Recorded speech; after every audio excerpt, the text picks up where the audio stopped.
We were told that when we had a president, we'd see a giant global political figure, the man that would be the political leader for 500 million people, the man that would represent all of us on the world stage, the man whose job was so important that, of course, you're paid more than President Obama. Well, I'm afraid what we got was you.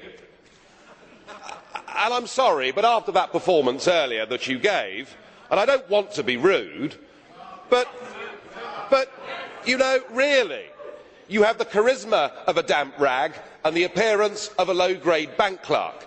And the question that I want to ask, that we're all going to ask is, who are you? I'd never heard of you. Nobody in Europe had ever heard of you. I would like to ask you, President, who voted for you? And what mechanism? Oh, I know democracy is not popular with you lot.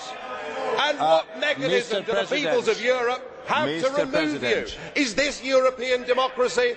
Well, I sense, though, that you're competent and capable and dangerous, and I have no doubt that it's your intention to be the quiet assassin of European democracy and of the European nation states.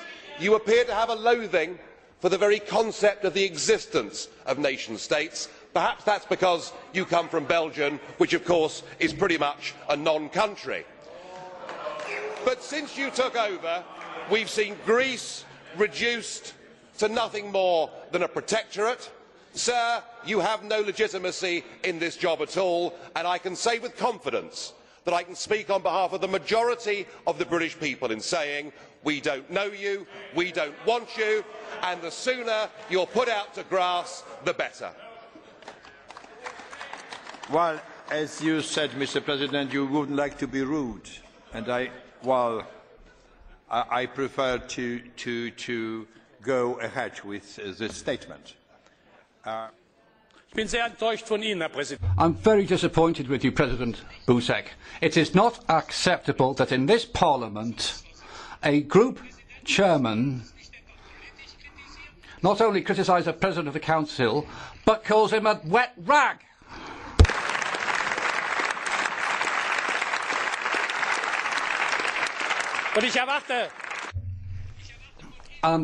I expect you, President,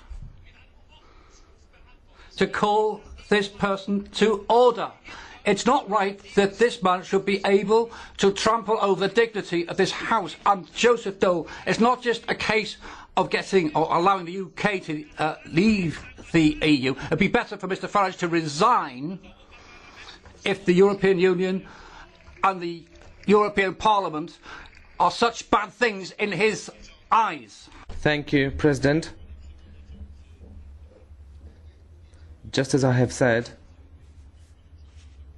to President Farage previously, 2 months ago, and today I repeat this, these type of addresses, which are character assassinations of individuals, are inadmissible in the European Parliament, and I spoke to Mr Farage about it, and I drew his attention to it.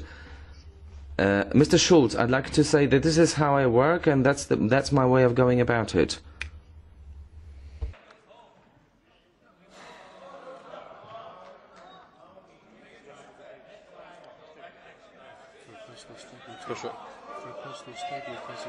Is it personal statement? At the end of the debate. At the end of the debate. Bardzo proszę.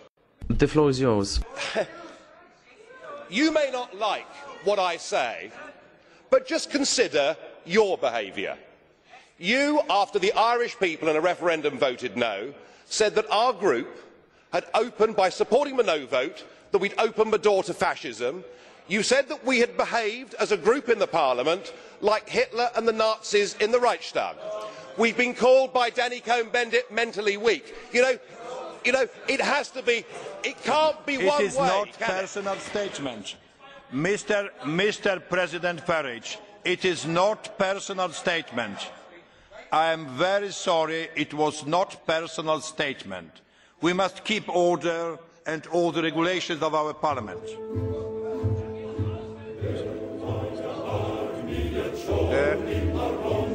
The next